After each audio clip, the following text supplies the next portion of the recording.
what I've been dying to get you on. You know, you did all these great accolades, and I love it, love it, love it, love it. But I just need to know, Michael Jackson, man.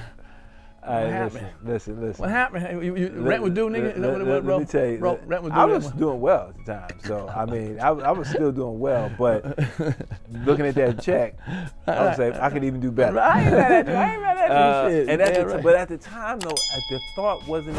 There was nothing that they could show me that I saw that. Okay, this is gonna be terrible. Right. I just met with the producers. My agent called me. Yeah, this Michael Jackson movie. They want to.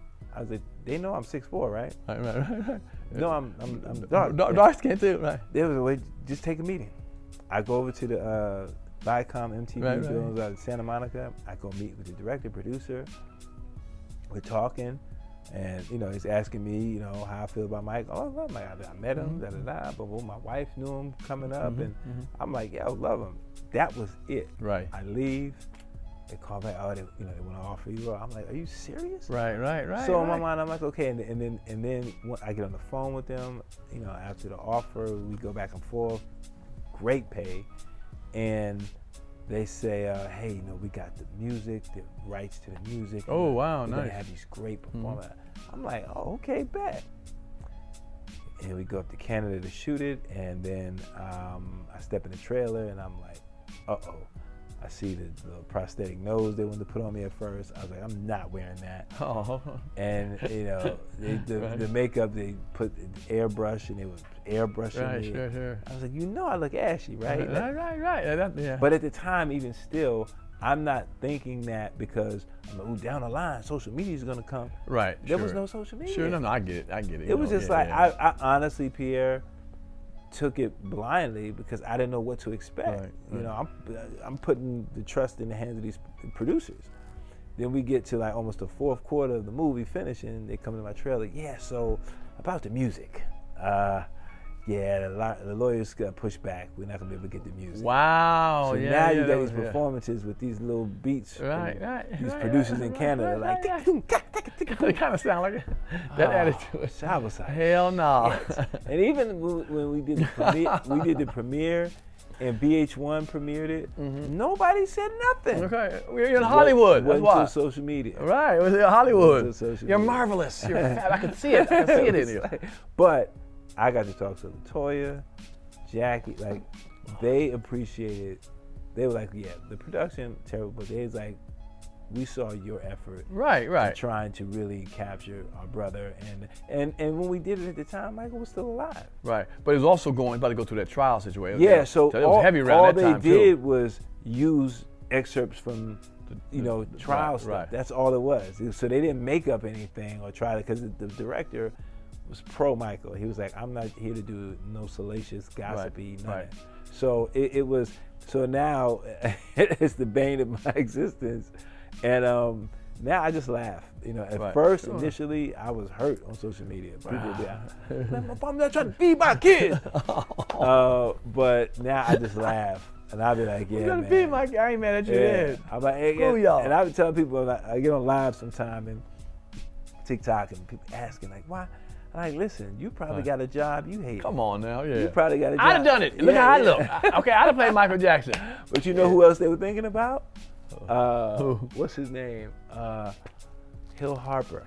Okay, They told me. Yeah. I was like, oh my God. I was like, Hill would have done that. Oh man, Now he's running for Senate. They brought that up. Wow. Senator Harper. Well, your career is so long. You have so many things, and in a career that long, you're gonna have some ups and downs. It is what it is. I get so tired of people thinking you gotta hit home runs all the time. Yeah. The thing that I remember the most, though, because I'm a comic, I was around that time, whatever.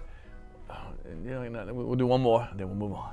Homeboys from Outer Space. Oh, listen, man. Come on, bro. The commercial was like, what in the hell? Listen. I might have been hating at the time because I wasn't in it. That one right there, that was Eric Van Lowe, who I shouted out earlier. See, because I done Where I Live, so you understand, back then, I had two. My first deal with Disney, they gave me a holding deal. I had like a $700,000 holding deal. They call, back then. Yeah, come on now. Cats wasn't getting those. I got one. Did Where I Live. Then they gave me a holding deal, and it didn't happen. nothing happened at the time. And then they came with, they sent me a bunch of scripts actually. And I read, and they said, we really like this one. And I read it, and it was actually funny. I'm a Trekkie, so we had the original Scotty that was going to be in the show, James Doohan. So I'm like, yo, man, you know, for me, it's right up my alley. So, and one thing I did say, I said to the producer, I said, man, but Homeboys, I said that. The name. Ain't nobody said that since '85. He said, that's not right, it'll be cool. I was like, all right, whatever. So, shot the pilot with Mel, what is Mel's last name? How am I forgetting his last name? Jackson? Mel Jackson. Yeah, Mel Jackson. Yes. Yeah. He shot the pilot. He was out here from Chicago. I was picking him up. You know, he had no car. Taking him, get a haircut, just get shown around because my brother Sean Baker did that for me when I was doing Where I Live. I didn't have a car. He Shout out was to Sean coming from Baker. LA. Shout out to Sean Baker. He would come from LA, pick me up in the Valley. So I'm paying it forward. So we do the pilot, and then they turn around and say we're gonna pick it up. I'm like, all right, cool. Then I get a call for a number. I'm like, who's it? Yo, Flex. I'm like, yo, what's up, man? Yo, it's Darryl Bell. I'm like, what's up, D Bell? What's going on, man? Hey, man, we're gonna do this thing. What are you talking? They replaced Mel. Wow. And that's when I was like, oh, Hollywood is real. Like, this is different. They will scrap a whole project, the whole pilot. Scrap a pilot, scrap an actor, and you know, we ended up shooting it. But at that time, when I was 26, you know, I'm making $35,000 a week. Come on now, come on. What? I'm just teasing. You know, I would do the same shit. Nigga. Let's be real. I'm just saying that my thought was that. My thought was, yo, I can take care of my grandmother. I can take care of my mother. I'm like, yo, of course I was spending it like it was, you know, 100,000 a week. but today, okay, but see, today you're different. Well, I don't know if you're different, but today, like you said, you did stuff to take care of your family. Yeah. Would you now say no to a project if you didn't feel like, but it's good money though, take care of my family? If something didn't feel just right with me, you know, if it's kind of campy or whatever, I don't trip about that. It's got to just feel right with my spirit. Am I making myself look crazy? Am I doing something that you know, for the culture? And the one thing that, you know, I say to people sometime online, I was like, I said we can have fun with the Michael Jackson stuff. I get that, but can you give me, you know, my props and say how I represented the culture? Okay. How for years. Yeah. You know what I mean? Never had in me a good out way, here. right? In a good way. You know, I always represented the culture. I represented us well. You know, I would definitely say that. And that's one of the things I'm like, give me that.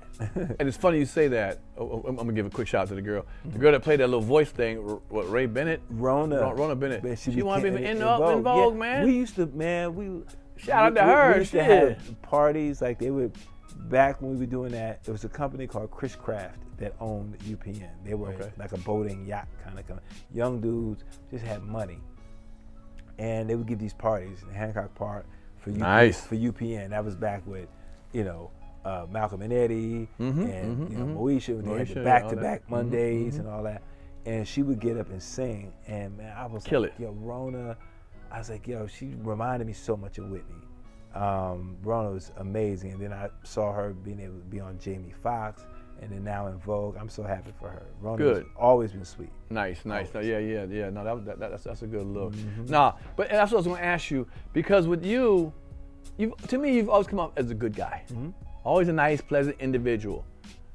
Do you think in Hollywood that hurt you a little bit for people that thinking you could play, you know, even a meaner guy or abuser or just, you know, something like that? Play good people, man. Yeah, I really don't know. I never try to, you know, box myself in. I really don't know. I saw an interview recently with Alfonso Ribeiro, and he was saying how, man, I did my role so good as an actor that it kept me from getting other roles. Right.